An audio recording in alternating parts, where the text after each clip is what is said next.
What if the very things blocking your spiritual awakening were invisible, not external challenges, not lack of time, talent, or knowledge, but internal, unseen forces embedded deep within your psyche, working silently to keep you asleep? Carl Jung understood this better than anyone. He saw that the journey to the soul is not just upward into light, but inward into shadow. And most people, when faced with the truth of themselves, turn back. They meditate, they journal. They chase synchronicities, but they don't realize there are forces within them, ancient, hidden, and deeply conditioned, that resist awakening with everything they've got.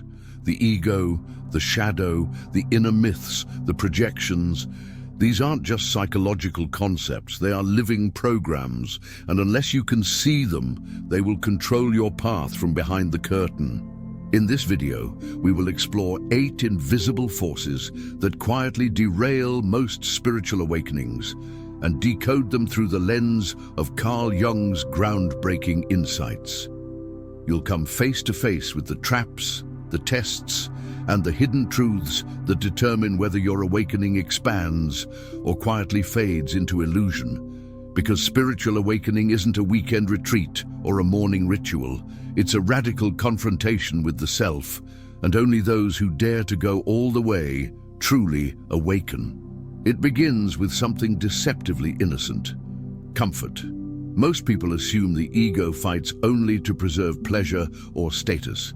But what Carl Jung understood, and few truly grasp, is that the ego's greatest addiction is familiarity. Even if that familiarity is rooted in trauma, dysfunction, or mediocrity, the ego clings to it like a life raft. Spiritual awakening is a direct threat to that comfort. It demands the shedding of skin, the abandonment of the known self. And for many, that's where resistance is born.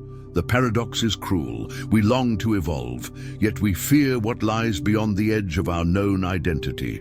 Jung called this the confrontation with the self, a descent into the unknown where the ego is no longer king. That descent is terrifying because it feels like a kind of death. The known habits, roles, and attachments begin to dissolve, and without an anchor, the mind panics.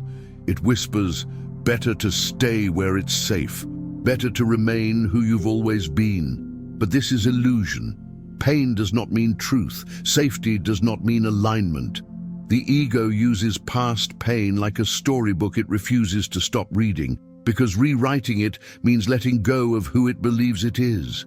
It fears that without that identity you will become nothing. But Jung's wisdom reveals the opposite. It's only in the death of the false self that the real self emerges. Yet this death is emotional, psychological, and energetic, and most will retreat before they cross that threshold. You've seen it before. The person who has an awakening moment glimpses the infinite, begins to shift, then slowly collapses back into old habits, old environments, and old mindsets. Why? Because they weren't ready to confront the pain that felt too familiar to let go. The comfort zone isn't made of joy. It's often made of recognized suffering. And it's that recognition that seduces the ego back into stagnation. To move through this invisible force, one must choose courage over comfort. You must stand in the trembling unknown and say, I release who I've been to become who I truly am. Jung taught that wholeness demands integration, not suppression, and to integrate, one must walk through the fire, not around it. The ego will fight for your imprisonment, disguised as protection, but the soul is waiting for your liberation. Deep within every seeker lies a hidden vault, a psychic basement where unwanted memories, feelings, and instincts are banished. Carl Jung called this the shadow, the unconscious self that holds all that the conscious mind rejects. But here's the spiritual paradox. The very things we exile into the shadow are often the keys to our liberation. And when these repressed forces are left unacknowledged, they quietly sabotage our awakening from the inside out. Most spiritual seekers begin their journey seeking light, bliss, peace, higher states. But without descending into the shadow, that light remains superficial. Jung warned that enlightenment is not imagining figures of light, but making the darkness conscious. This is where most turn back. Why? Because facing the shadow means confronting shame, guilt, rage, jealousy, fear, emotions and impulses we were taught to hide. These unintegrated energies act like anchors, keeping us tethered to old patterns, no matter how high we try to soar. Here's the danger. The more we repress the shadow, the more it controls us. It appears in the form of emotional triggers, toxic relationships, spiritual superiority, and self-sabotage. You may think you're manifesting abundance, but beneath the surface, your unhealed worthlessness narrative is pulling the strings. You may believe you've transcended anger until someone pushes that one hidden button and your reaction exposes the truth. Shadow work is not glamorous. It's not Instagrammable. It's raw, uncomfortable, and often deeply humbling. But it is the crucible of real awakening. To awaken is to reclaim every lost piece of yourself, not just the love and light, but the pain, the darkness, the primal instinct, the forgotten inner child. Integration is the path to wholeness. And wholeness is the true path to spiritual sovereignty. The invisible force of the repressed shadow stops countless awakenings. People start meditating, journaling, aligning their chakras, but their shadow remains untouched, whispering sabotage behind every spiritual effort. To pass this threshold, you must go inward, not to bypass, but to embrace.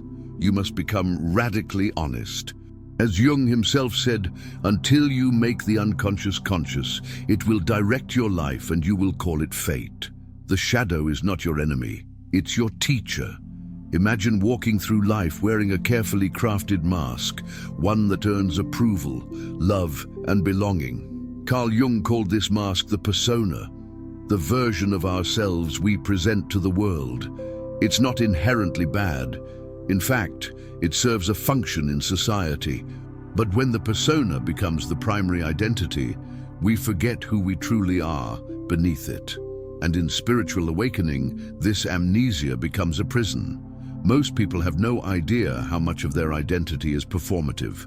They believe they are kind, successful, spiritual, or confident, but these traits are often fragments shaped by childhood conditioning, societal norms, and unspoken survival mechanisms.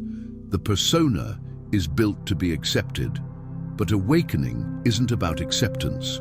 It's about authenticity, and authenticity often costs popularity, comfort, and the illusion of certainty. The trap is subtle. As someone grows spiritually, their persona often shifts to a new mask, the awakened one. The kind, conscious, love and light persona can become just as rigid and deceptive as any other. They quote scriptures, post light codes, meditate daily, but behind the scenes, they're afraid to show their raw humanity. They're scared to admit when they're lost, angry, or confused, and in doing so, they unknowingly sabotage the real awakening process. Because awakening is not a performance, it's a dismantling. It's peeling away every false layer until only the essence remains. Jung taught that true individuation, becoming one's whole self, requires transcending the persona and integrating the totality of who we are. This includes the sacred and the messy, the divine and the broken. The longer we cling to the persona, the longer we delay our soul's emergence. This invisible force halts many seekers. They start waking up only to replace one identity with another. But the soul doesn't want masks. It wants truth. It wants your wildness, your wounds, your brilliance, your contradictions. The persona may help you survive the world, but it can't help you awaken within it. To go beyond it, you must dare to show up without filters, and that is terrifyingly liberating. There's a seductive message floating through modern spirituality, one that sounds enlightened but secretly stunts true awakening. Stay high vibe. While frequency and vibration are absolutely real, Carl Jung would caution us here. Because when we avoid difficult emotions under the guise of spirituality, we enter the realm of emotional bypassing, one of the most invisible and insidious forces on the path. Emotional bypassing is when we use spiritual ideas to suppress or escape uncomfortable feelings. We tell ourselves sadness is low vibration, anger is unenlightened, and fear means we're out of alignment. But this mindset fragments the self. It teaches us to fear our own humanity. Jung knew that the psyche seeks wholeness, not just positivity. And by rejecting certain emotions, we cut ourselves off from the very energy we need to heal and integrate. Here's the irony: emotions carry energy, and that energy wants movement, not suppression. When we ignore grief, it hardens into numbness. When we deny anger, it turns into passive aggression or autoimmune disorders. When we suppress fear, it becomes anxiety. The spiritual path isn't about avoiding these emotions, it's about transmuting them, feeling fully so we can alchemize completely. Many seekers get trapped here.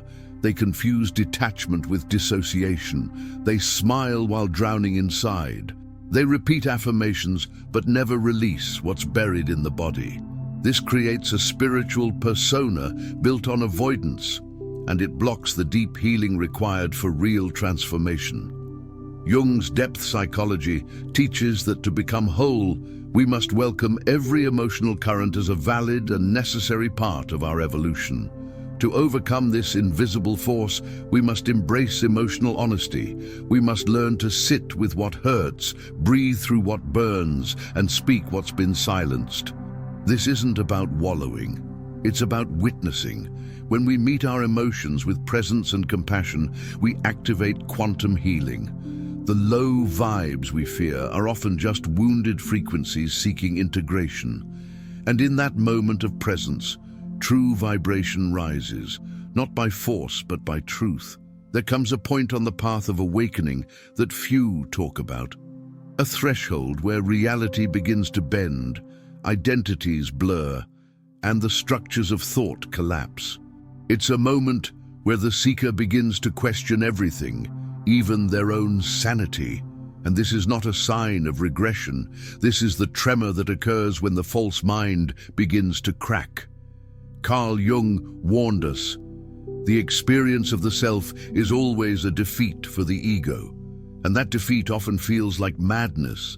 This fear is primal. The ego clings to logic, order, and predictability. But awakening invites the opposite. You begin to feel energies you can't explain. You receive insights that transcend intellect.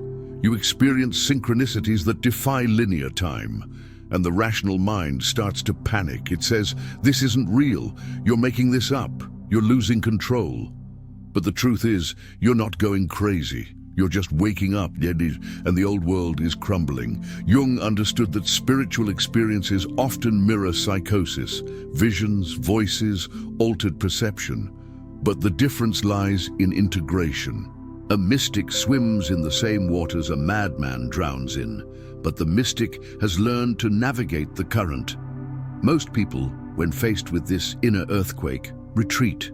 They medicate, deny, or distract themselves back into normalcy. Not because they are weak, but because the fear of losing it is stronger than the call to become it. Yet to become whole, one must pass through this chaos. The old self must die, and in that death, the mind loses its throne. This is terrifying, but it's also necessary. Awakening dismantles the illusion of separation, and when that illusion fades, the ego fights like a trapped animal. It says, "This isn't safe." But in truth, safety was never in the mind. It was always in the soul. To navigate this force, one must root into presence and support, grounding practices, breathwork, community, discernment. Jung didn't advocate for blind surrender, but he did believe that only by facing this internal unraveling could one encounter the self. The fear of insanity is a signpost. You are crossing the veil. And if you can breathe through the madness, you will meet a version of yourself you never knew existed, vast, clear, and untouchable by fear. Beneath the surface of your thoughts lies a deeper architecture, a blueprint of stories, symbols, and inherited identities that shape how you perceive yourself and the world. Carl Jung called these archetypes ancient patterns embedded in the collective unconscious. And while they can empower, they can also imprison. One of the most invisible forces halting spiritual awakening is archetypal resistance. When the internal myths you've unknowingly adopted begin to rebel against your expansion. You see, the psyche doesn't just run on logic, it runs on narrative. If your inner archetype is the wounded child, you'll unconsciously create experiences to validate your pain. If you identify with the martyr, you'll sacrifice your needs in the name of spiritual virtue. If the orphan runs your subconscious, you may reject abundance or belonging, believing you were never meant to be supported. These archetypes aren't bad, they just need to evolve. But most people don't even know they're living inside of them. This resistance often shows up as self-sabotage, imposter syndrome, or a mysterious sense of limitation. No matter how many books you read, how much you meditate, or how clearly you set intentions, something always pulls you back. Why? Because the inner myth hasn't changed. The awakening process threatens these old stories, and the unconscious responds by activating fear, confusion, or emotional paralysis. Jung believed that true individuation, the process of becoming fully yourself, required recognizing, confronting, and integrating your personal archetypal landscape. You can't transcend what you haven't first named. Until you identify the roles you've internalized, you'll keep playing them out unconsciously. But once you see them clearly, you can rewrite the script.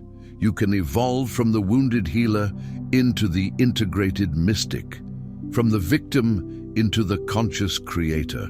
To move beyond archetypal resistance, begin by asking, whose story am I living? What roles am I clinging to? What inner character is afraid of my awakening? Don't fight these forces. Dialogue with them. Honor their purpose, then consciously choose to update the myth. This is how the unconscious becomes an ally rather than a saboteur. And in doing so, you reclaim your power not just to awaken, but to transform the very soul code of your existence. Every person you encounter is a mirror, reflecting not who they are, but who you are. Carl Jung called this phenomenon projection, the unconscious act of placing disowned parts of ourselves onto others. And in the realm of spiritual awakening, this becomes one of the most dangerous traps, because just when you're starting to wake up, the people around you begin to reflect back everything you're not yet willing to see. This isn't just about romantic partners or family. It includes spiritual teachers, friends, online communities, even strangers.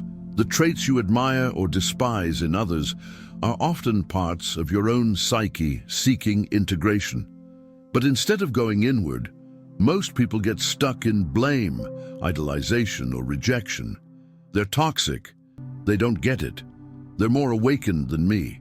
These narratives might feel real, but they're projections masking deeper truths. Relationships are where the shadow loves to play hide and seek.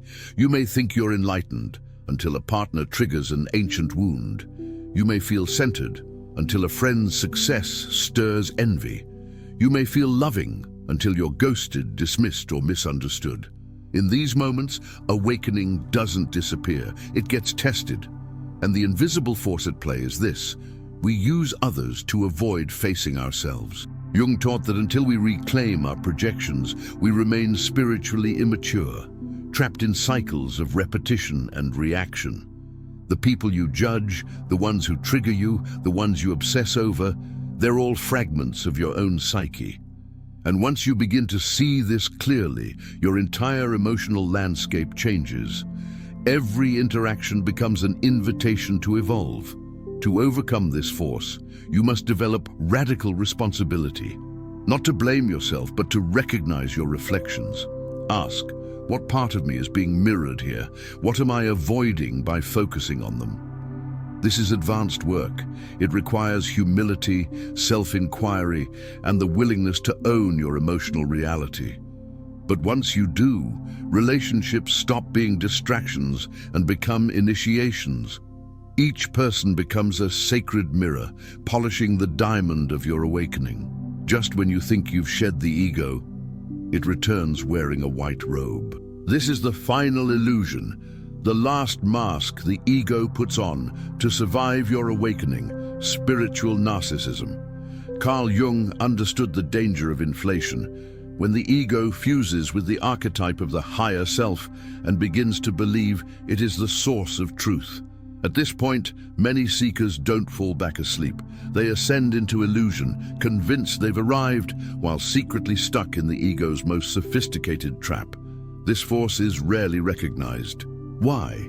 Because it's cloaked in the language of awakening. The spiritual narcissist quotes Rumi and Neville, talks about frequency, and teaches others about presence, but remains emotionally unavailable, rigid, or subtly superior.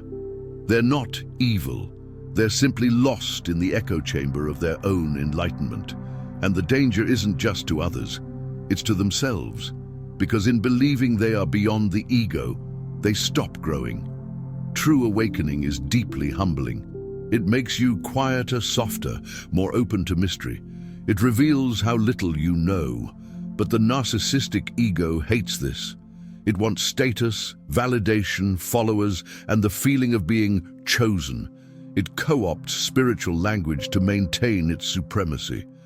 Jung saw this in religious leaders, gurus, even therapists, people who project an image of divinity while avoiding the raw, messy humanity within. This force halts awakening because it masquerades as awakening. It creates a ceiling of illusion, one that feels high but is actually hollow. It disconnects you from others, traps you in performance, and numbs the soul. And worst of all, it feels good. It strokes the ego with visions of mastery, while the heart quietly withers. To dissolve this illusion, you must embrace the wisdom of not knowing. You must love your own ignorance as much as your insight. You must question your motives, even when they sound holy. Jung believed that the goal was not perfection, but wholeness. And wholeness includes doubt, flaws, and humility. The awakened soul is not the loudest in the room. It's the one who listens the most, feels the deepest, and serves without needing to be seen. So now you've seen them, the silent saboteurs, the unseen tides within, the forces that most never name, but that shape everything. This isn't just knowledge. It's a mirror, a map, a calling. You were never meant to escape your humanity. You were meant to transcend through it. Not by bypassing pain, but by embracing your shadow. Not by wearing the perfect spiritual mask, but by tearing it off to reveal your raw, radiant truth. That's the real path. That's the awakening Jung spoke of.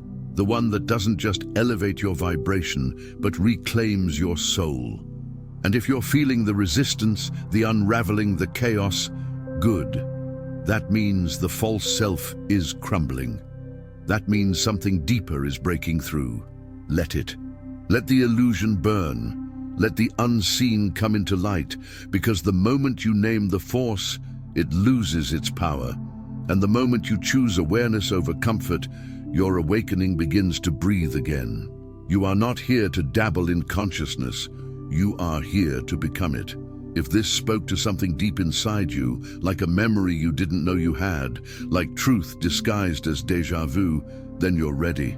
So take a breath, hit the like button, subscribe to the Cosmic Awakening channel.